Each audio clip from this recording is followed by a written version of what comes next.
She's in some anime, may. Her name's Stephanie Sheh. So I just gotta make a nuker blog. Welcome, ladies and gentlemen, to Voiceoctover 2016, where I'm interviewing various voice acting veterans from the US and Canada to learn about the history of how they started and where they started.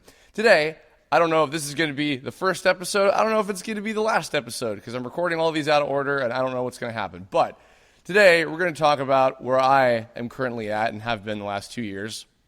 California, particularly Los Angeles. My guest, if you couldn't already guess from my flat-out saying her name in the intro that I did, you would probably know her best in the VO world for her roles such as Orihime from Bleach, Hinata from Naruto, Zhu Li from Legend of Korra, a ridiculous amount of shows that I couldn't possibly list all of. But in addition, she's also the voice director for many of the recent Gundam animations, such as the Origin OVAs, as well as Gundam Thunderbolt and other such things, and is producer on Fully Cooley back in the day, and has done everything ever in existence you could possibly imagine in the anime world. My God. I'm joined by Stephanie Sheh. Hi, thanks for coming on. Hey, how's it going? That was a nice intro. I had some time to prepare this time, so it wasn't hopefully awful. But so, Stephanie, I'm going to start with the most generic question you've probably answered at every goddamn convention you've ever been to first. Oh, voice actor? What's that? Voice actor? Oh, no, actually, no, because I don't want to know how, because that sounds like a very sad career to choose. No. How did you? I am curious myself because I don't know this, and I want to know. Can you show me? How did you get started in this crazy, wacky ass world of cartoons?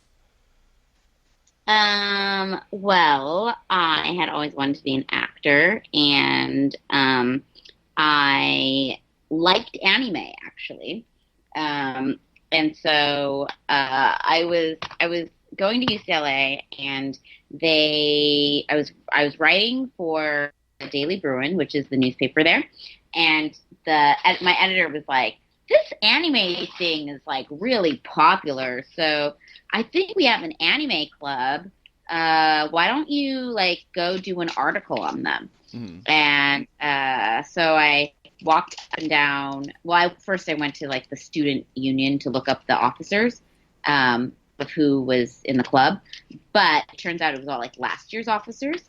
So I didn't know what to do, and then I was walking on Brook, and there was a big sandwich board sign that said "Anime Club meeting tonight," and I had a midterm the next day, and it was like "Anime Club meeting tonight, 7 p.m. to 10 p.m." And well, I had this deadline, so I felt like, oh yeah, I need to go to this meeting so I can write an article. But I thought, holy crap, what can people do for 3 hours in an anime? It just seems such a time, right? So I go to this meeting, and the guy comes up, the president comes and goes, he's like, today we will be watching Evangelion, Escaflowne, Slayers, and Marmalade Boy. I am incredibly enthused about all of these programs we are about to share together. And then he goes, oh yeah, and if you, we have somebody from the Daily Bruin, if you want to be interviewed, go see her. So I was like, oh, and then the lights dimmed, and then, by now people should have heard of these shows before and know that they are quite impressive, good shows. You know what I mean? But at the time, I didn't know what EVA was. I didn't know what Escaflowne was. And so, yeah, so I was like, okay. And I sat down, and the lights dimmed, and I watched it, and I was just like pretty much hooked from there on out, because I was like, whoa. And first episode of EVA ends in a cliffhanger. Second episode of Escaflowne ends in a cliffhanger. Like everything we watched ended in a cliffhanger, and I was pretty much like, oh shit, I have to come back. So by that point, it's like, oh god, I need to fix. Where can I find more? Which, I mean, I don't know, was Yeah, this like 80s or 90s where it was like a little more difficult to find the stuff easily? I think it was not the 80s, not that old, but it was the end of the 90s. Okay. Yeah,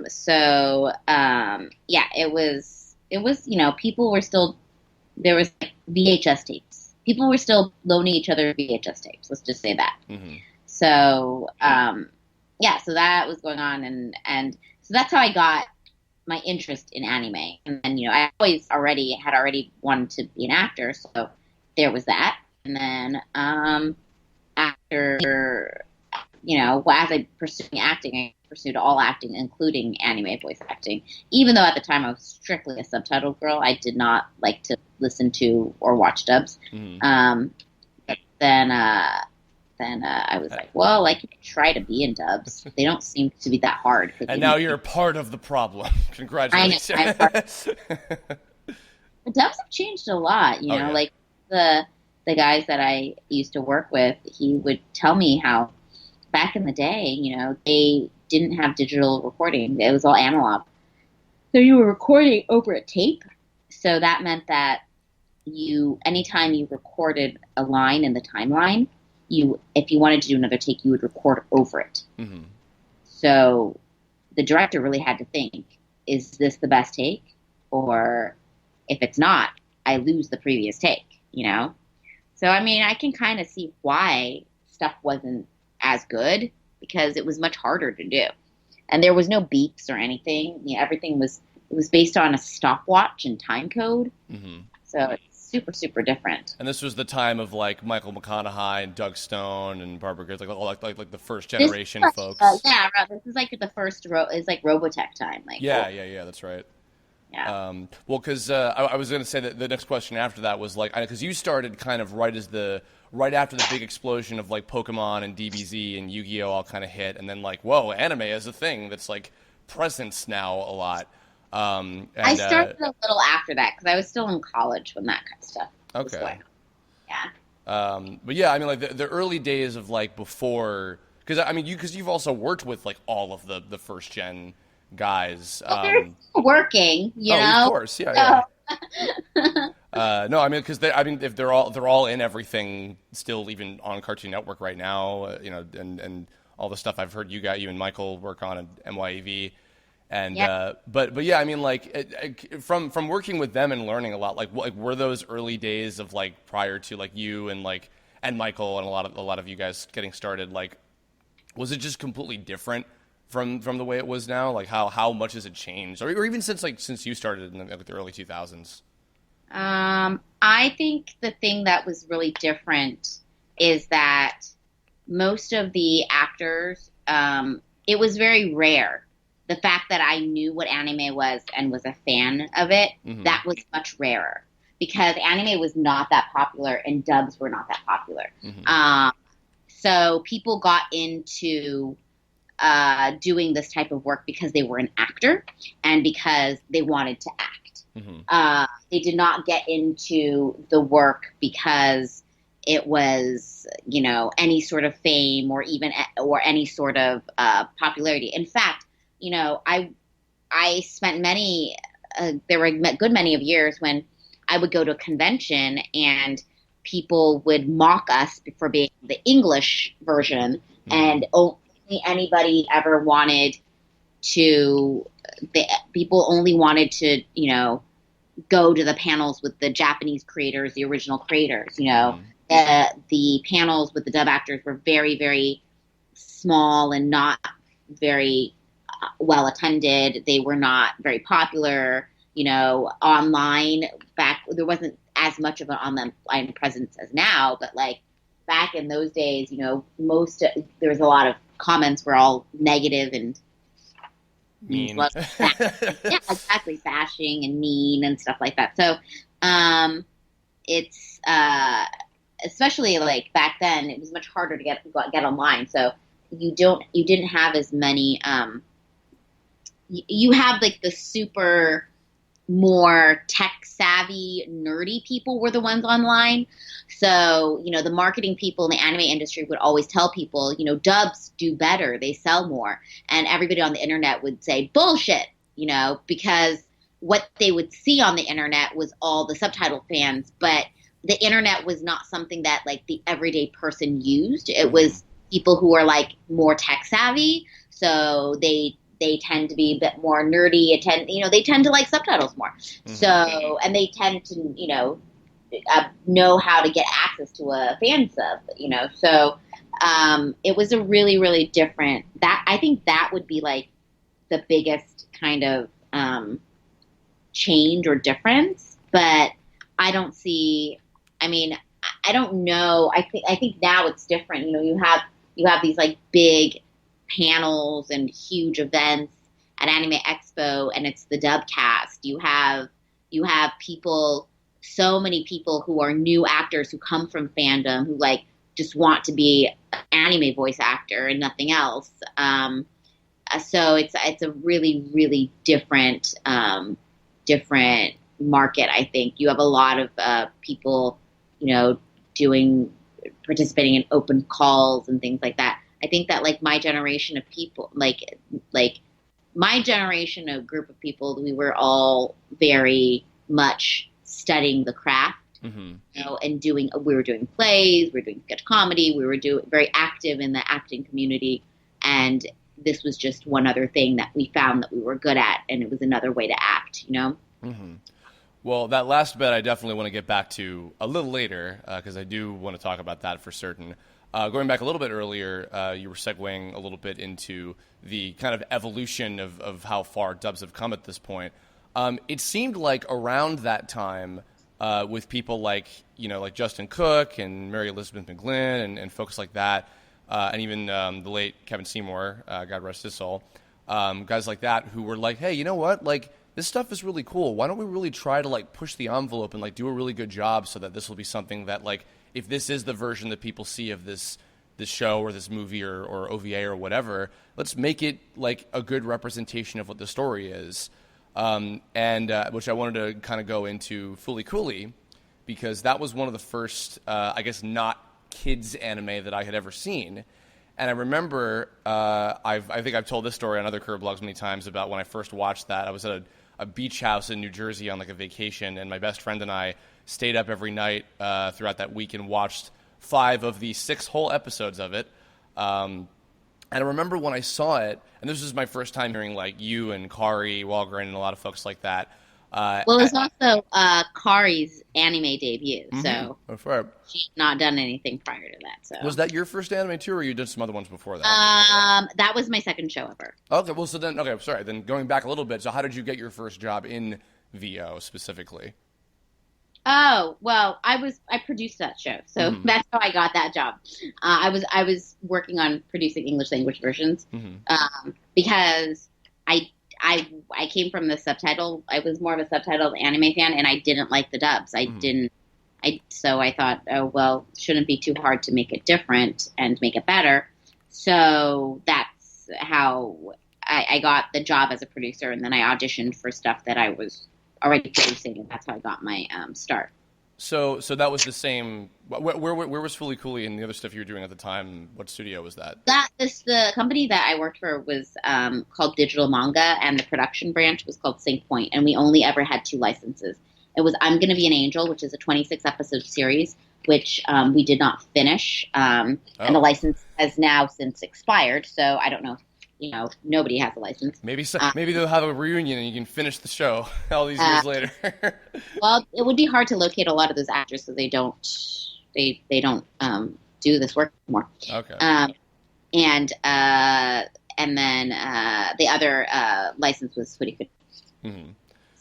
So I'm assuming, did you get involved from that, like maybe through like the anime club or like knowing people at the time that were like, hey, who does anime? Who works on this stuff? Like, how did that actually? My friends from college were working for the company, and they were at the time. It was called Digital Manga because they were making CD-ROMs. Interactive CD-ROM had audio of both Japanese and English and Spanish, and then they would take manga, they would digitize it, they would do light flash animation, they would do like light coloring on it, and you could use it as an educational thing. So you would like read manga, but you can swap out the audio and swap out the text.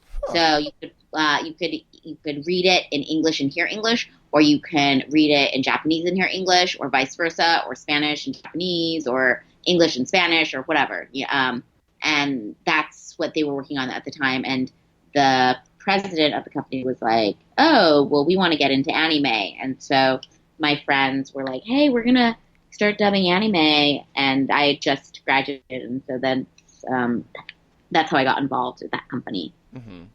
And so then Fooly Cooley, that was directed, I think, was that Mark Handler? I think you did Yeah. that show?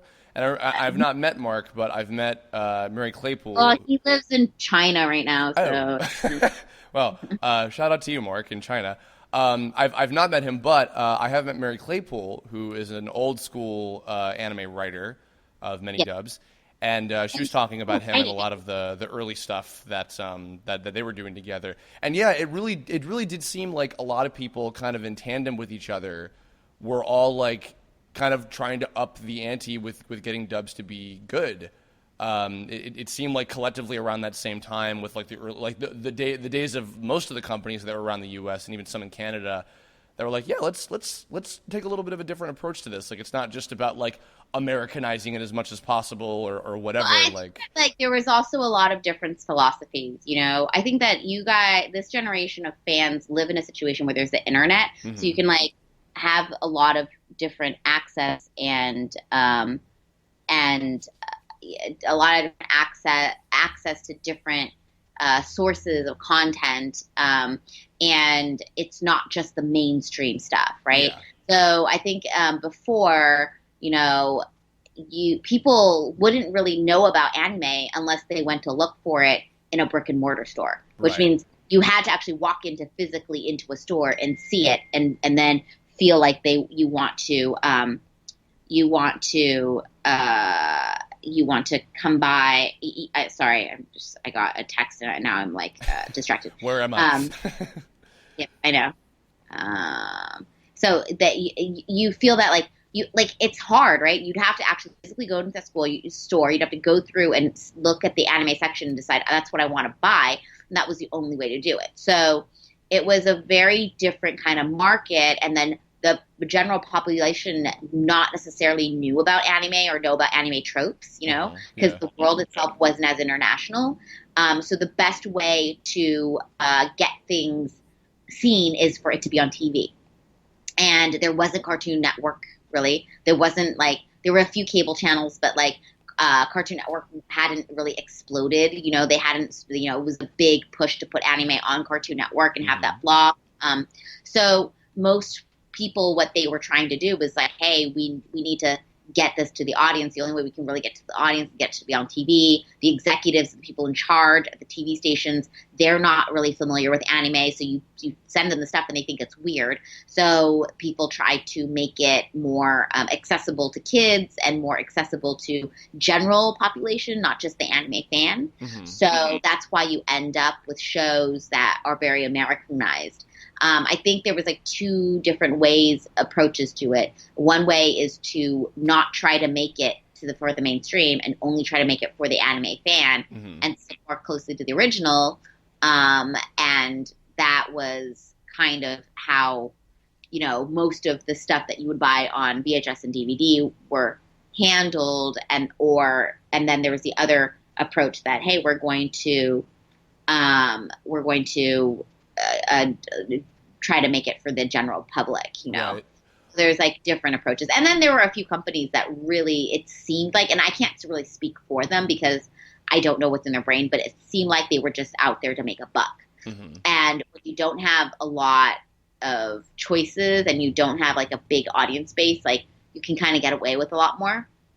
So, it seemed, at least to me at the time, that they were just doing whatever they wanted, whatever was cheapest and whatever they could get away with. I would also say that at the same time that we as producers didn't have as much access to the Japanese companies. You would get a license and if you didn't understand the show, you'd be like, okay, I don't understand it. Well, I'm just going to make it, I don't want it to be bad, so I'm going to just make it entertaining in this way. Right. And so a lot of that was being done, and partly is because they didn't have a direct communication to the Japanese side because everything was handled kind of with third parties and very separate. And I think from Japan's point of view, they didn't really care. It was like a foreign market that was just like they didn't really care, you know. Yeah. But then I think it seemed like it was becoming more popular in the United States and that they could, you know, make more money and that people were paying attention to it. Then they wanted to be represented well. Then like the channels kind of opened up more and then you had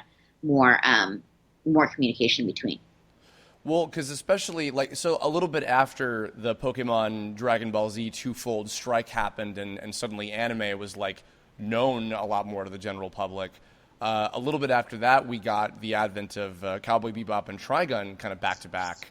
And I think that the advantage that those two shows had is that because they were very like Western American influenced, I think there was a lot more openness and a lot less like, whoa, what is this weird like realistic looking cartoon thing or whatever. But Fully Cooley, I remember even when I first saw it, I was like, there is something very different about that show. Not just the fact that like it's a lot more like Japanese in terms of like its cultural stuff and et cetera, but also just like it's so bizarre, which which I think is also exactly why it was so successful because there's really nothing else quite like that show. Well, and that's really the original Japanese creators as well. Mm-hmm. You know, they made something really unique. But like going back to like talking about that, if you look at Dragon Ball Z, like Dragon Ball Z as we know it now that Funimation produces, right? That wasn't how it was originally on television. You know, it was a Canadian company, and it was treated very Americanized for a Canadian company, but Westernized, I should say. And you look at like we're doing Sailor Moon now, but if you look at Sailor Moon and for all of its popularity, it was on television and it was very Westernized. Stuff was edited out, things were changed. All the names were different. Like, yeah. Yeah. So I feel like it did what it needed to do for its time, and then once it became that popular, that's what made people know what anime is. That's what got people to seek out the stuff that was more obscure. Something like Furikuri, it was very, very, very, I don't know how to say the word for it. It's very strange. I feel like the creators made it for themselves. You know, they didn't care if they made something that they liked, that they understood, and it was up to the audience to figure it out. We weren't trying to make something to cater to the audience at all. Actually, I am curious about something because I don't know. Okay, I've probably even like said this. Oh, I heard that this is whatever. If you know the answer, please confirm this to me. I had heard like ages ago, can't even remember where, that it was something like Gainax like had a lot of success, made a ton of money, and then they were like, hey, we have the budget to do like 6 episodes worth of whatever we want. Let's just come up with a bunch of like crazy shit and just have fun and make something like really out there and definitely for us, like as you were kind of describing. But is there some truth to that, or like do you know like kind of the came to be? I haven't heard an official story about any of that. Okay. I just like Gainax has a reputation anyways of doing whatever they want. Right. But so I don't know officially, but that was what struck me working on the show, is that they were just creating something as creators are supposed to create, to not necessarily to make money or to be popular, just create something that they love, that they're being creative, you know? And because it was something that like a lot of people loved and spoke to a lot of people. And I think it was actually a very complex piece, and very confusing, if you're not paying attention, that when we got the license, we said we like it. The reason we like the show is for all of those things, because it's not Western. So we weren't at that time trying to get it on TV or anything. We just tried to be we just try to honor the original Japanese. So that's why that show was handled the way it was handled. We all really loved the original source material, so we wanted to stick as closely to the original source material as possible. But it was the first time I think I'd actually been introduced also to the honorifics, because I think that's one of the few dubs I've ever seen where you guys actually kept, like Takun and etc., like Haruko-san and all that. And I didn't even like process like, wait, what is that? I didn't even understand it fully until like way later when I started doing a little bit more of my own research, and I had an internet of which to do that on. Yeah, the trend at that time was to not use honorifics, but like I came from a fan subbing background, and so did Shizuki, my other producer and translator. And I think that we came from a background where we didn't like seeing things westernized. So we wanted to make it more closer to the Japanese. And at the time, I was like, I think it came from a very philosophy of like, just because it's not American culture doesn't mean we have to make it American culture. Like if you're watching it, why can't we use it as a vehicle to teach audience members about other cultures? I agree. Absolutely. I'm actually also very curious. I mean, very early details at the moment, but I'm curious about when that particular IP gets brought back soon. So that should certainly be interesting. But enough about Fooly Cooly. Let's go back to you, because this is about you. The reason I wanted to bring up that project specifically is because, like, from my experiences with you personally, like, I know you as a person who does a little bit of everything. You write, you produce, you direct, you engineer, you act, you do all of this. And it seems like you've been doing all that stuff, like, since the beginning of your career. How did you get involved with all of those things kind of, like, you know, in pieces together? Like, what made you who you are today? Well, I think that it's because my first actual job was as a producer. Mm-hmm. So, because I mean, I don't know if your listeners know what a producer does, but a producer has to basically coordinate everything.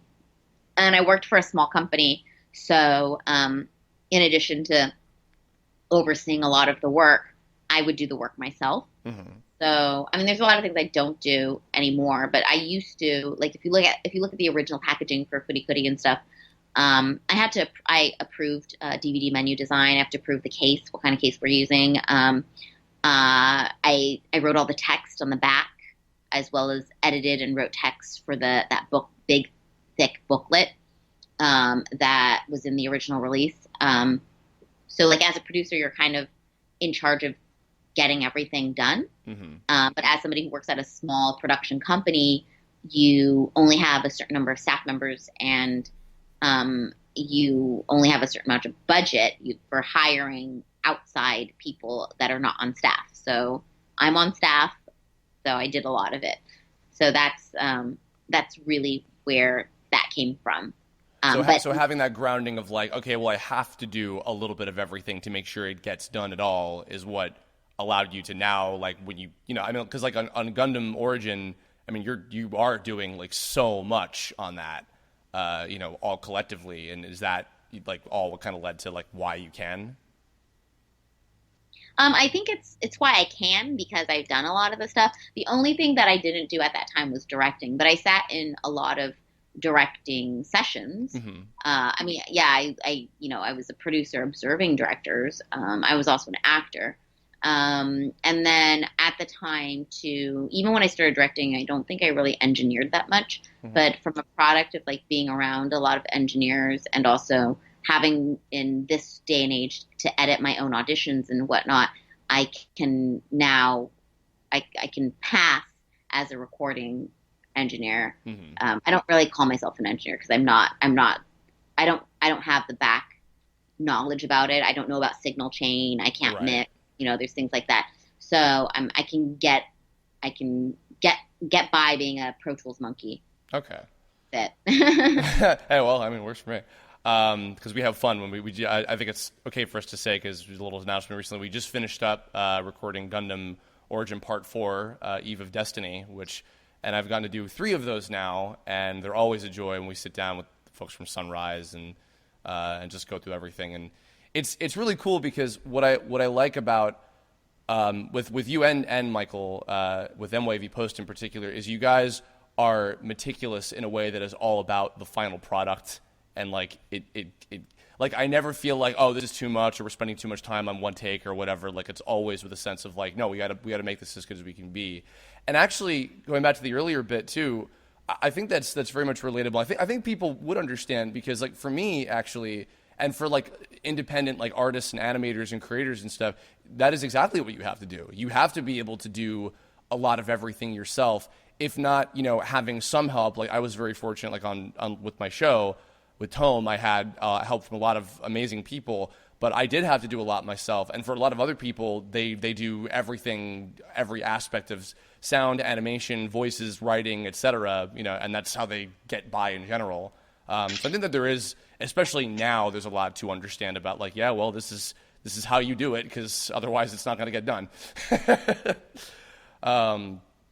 I would. My next one, actually, this is. I'm curious about this because you talked a little bit about this. On, I think it was the Adventures in Voice Acting documentary DVD. All one. God, is that so old now? Yeah, and all one of the three that were supposed to come out. Ha ha ha ha. But you were talking about. Was this supposed to be 3? I didn't even know that. Yeah, I think it was supposed to be anime, games, and animation, and only the anime one came out. Whoops. Well. Oh well.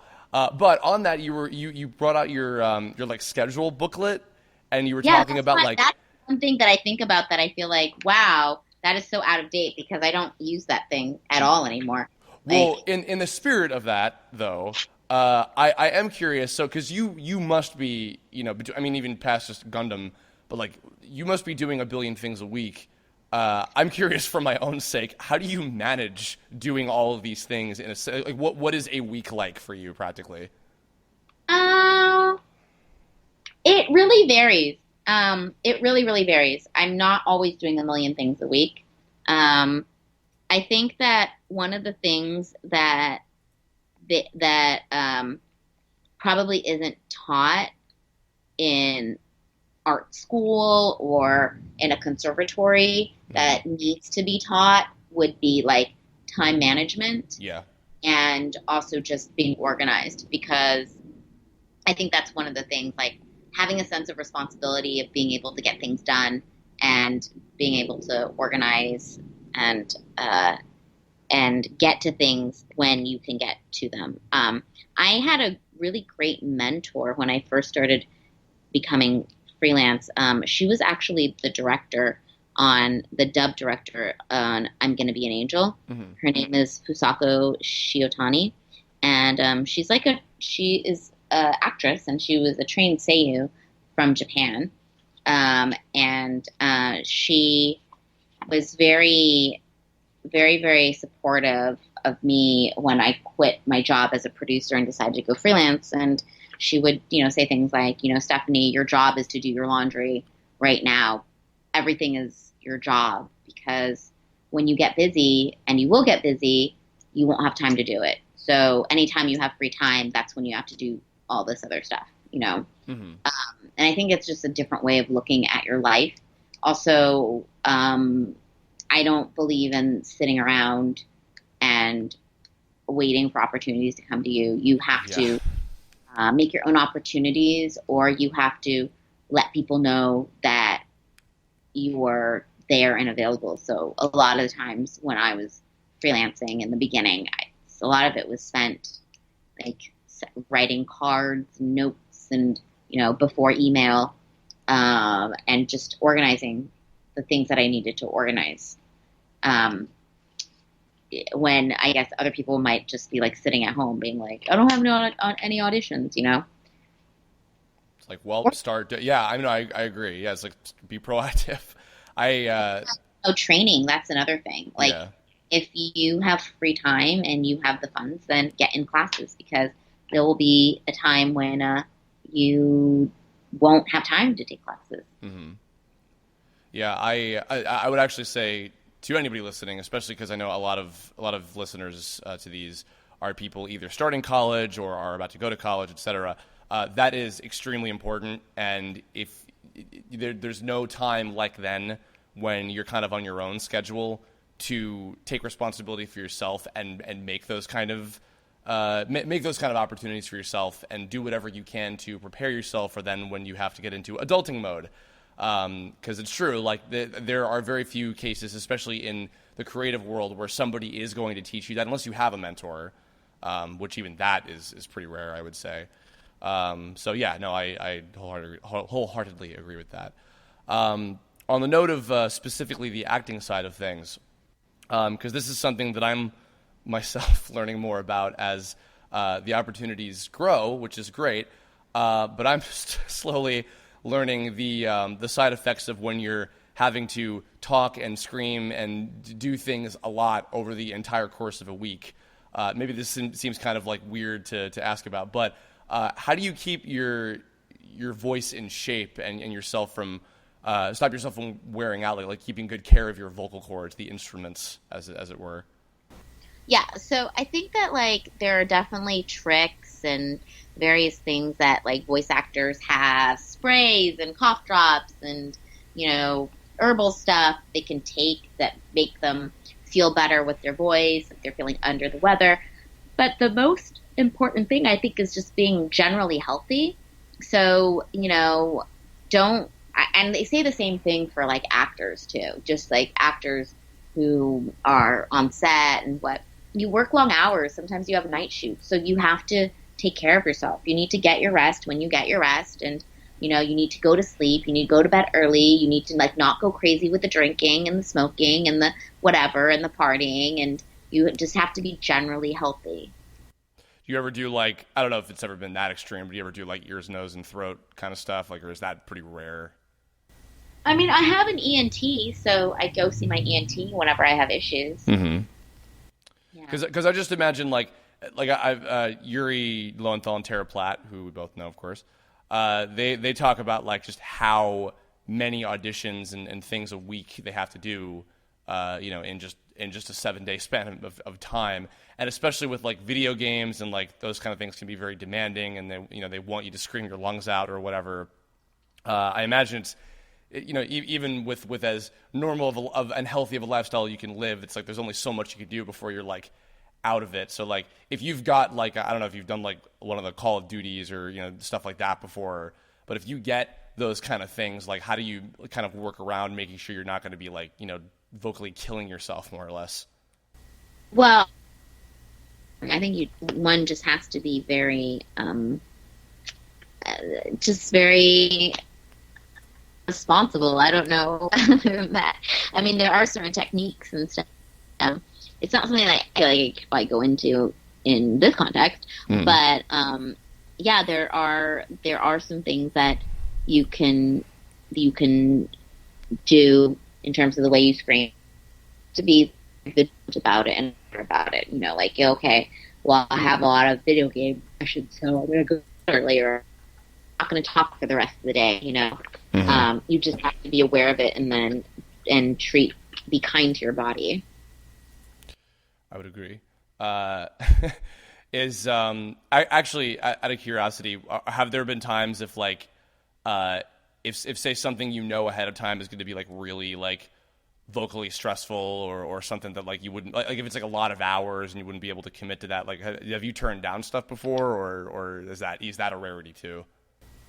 I've not really been in a position where I would turn down work, but I have, turned down an audition if it just seems like it's going to be like really vocally stressful, and it's not something that if it's the pay is not great and it's going to be vocally stressful. I've kind of just been like, I don't know. Yeah.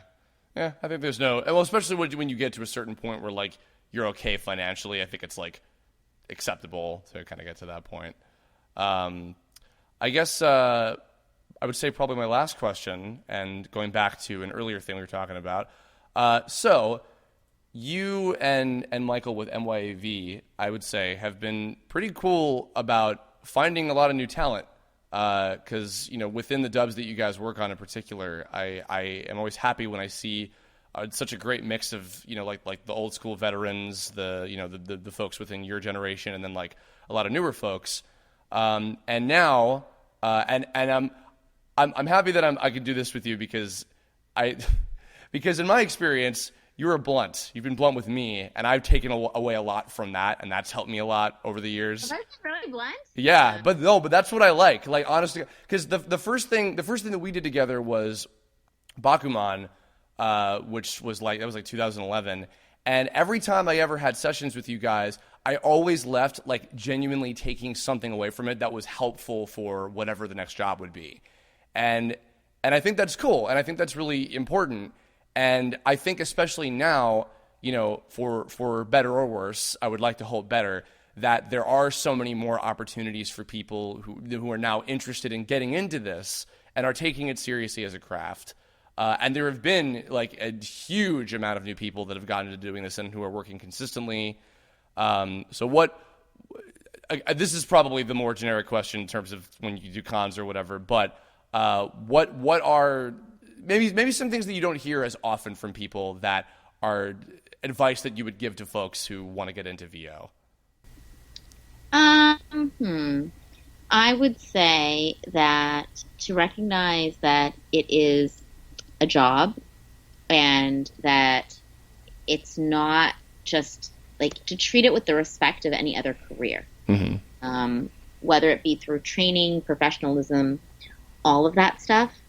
I would also say that recognize that you always have the capacity to be better and get better, even if you're working a lot. Like, I think that one of the things that I encounter with newer actors, especially newer actors who have been working a ton, that there is a capacity for them not thinking that they can improve. So they're not listening to the direction. They're not opening. They're not like expanding their imagination to. So in essence, they're really doing themselves a disservice because they'll limit themselves in terms of their ability. I would also say that in terms of acting, if you're coming up now, you're in a place and in a generation where you have the internet and there's so much research that you can do on your own. So do that research. I know that when I was starting, I read every single book about voice acting and acting that I could get my hands on. And I took a lot of classes, I did as much as I could on my own, which at that time I didn't have access to the information that people have now. So if you somehow manage to get in a place where you can ask somebody who you admire, who's in the business, and you have a few moments of their time and you want to ask them questions or advice about the industry or about your work and stuff, you would be in a place to use it wisely because you've done all of the research. So you're not going to ask a question that like they could tell you the answer to that you could have just found it on the internet. And if that's the case, you're wasting that person's time and you're wasting an opportunity for yourself, really. So I think that people have to keep in mind that it's not just about fun and games. It's an awesome job. It is fun, but like it is something that that the people who have been successful about it not only have been really serious about the acting side of it and training and being better as actors, but they also know that it's a business, that they're running their own small business. Yeah, and actually, I think something really worth noting, because I don't often think about this, but this is important to bring up, is that because you were talking earlier about you were an anime fan, and it is perfectly cool to be invested into the stuff that you're working on. If anything, in some cases, that can further educate your instincts to the medium. And certainly it's the people behind it are can be appreciative of that. But I think that there's an important difference between like being enthused and being into what it is that you do, and being a fan in a professional setting, which you don't want to go overboard with, because then that can make you look like an idiot. Because I mean, and God knows, like, it's no stranger, I certainly love cartoons and anime and video games, etc. But because of the things that I learned early on from you and a lot of the folks that gave me a lot of my first shots, now I feel that I'm able to carry myself in a way that is professional. And not to get too ranty, but it bums me out because I see a lot of people who have like really good potential, and they hold themselves back because of things like, they're thinking too much with the mindset of I'm a fan and not I'm a professional and I'm taking this serious. I'm taking this as it's a job, like any other job. And it's a shame because of the fact that there are so many resources and there's so many good classes, and not all, but many of them are legit and can seriously do a lot for you. And I don't know. I feel like not everybody makes as much use of that as they could and should. But because I don't know, I love seeing new faces and hearing like new interesting folks, that can lend something fresh to, as more and more shows tend to come out. And like I said, I feel like MYV has been like kind of a good herald of that, if anything.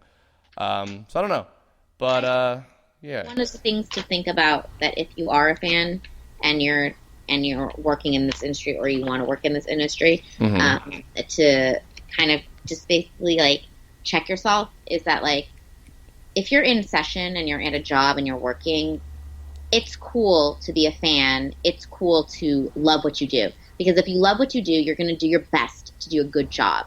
And it's all about making the show better and the best it can be. Now, if you're all excited because it's more about you being in the show and you getting to be in the show, then that's a place of ego, and that doesn't help anybody. Because now you're not focused on the project. You're not focused about making the show better. You're just focused about you being in the show. And that type of excitement is not helpful to anybody. That's what makes you nervous. That's what makes you put your foot in your mouth. That's all about ego, and that's going to lead you down the wrong path. And we're all really ultimate there. If you truly, truly love the genre, you truly, truly love the work, then your end goal should be making an awesome product.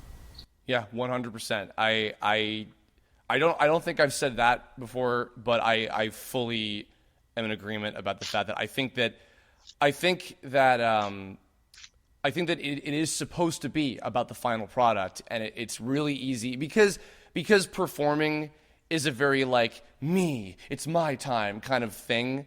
I think it's easy to get yourself into that ego headspace, but it is supposed to be about like actors are cogs in the machine, just like animators are and writers and etc. They're all very important pieces of it, but it's not all about like this is the me show and this is about my opportunity or whatever. And I think that, but I feel with acting in particular, that's one where it's really easy to get into that headspace. And you don't want to be down on yourself either. Like it's sure it's good to be proud of yourself, but if you're making it all about yourself, then yeah, I think it's a disservice to the bigger picture, if anything.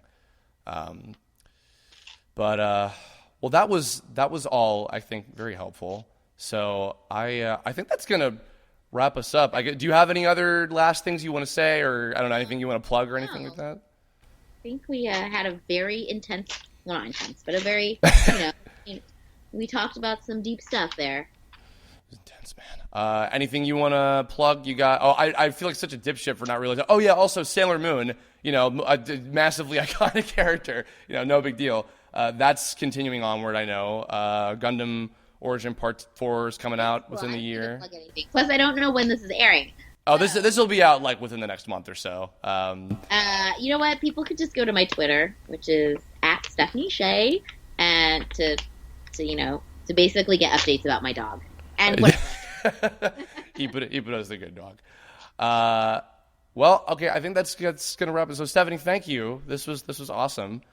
And in the comments below, everybody, if you have any other thoughts, stories, opinions to share about anything regarding the LA dubbed anime world, anything that Stephanie in particular has worked on in any of her various capacities, maybe any other questions that I can maybe pop by and answer in the comments, anything you all, leave your thoughts. I'd love to hear them. And I don't know, again, who the next guest will be, because I don't know what orders they will be. Maybe this is the final one, in which case, hey, I hope you enjoyed Voiceoctover. Who knows? But either way, I hope you'll be enjoying these. I've got plenty more in the works. And that's it for me. That's it for Stephanie. And we will catch you all in the booth. Bye. Bye-bye.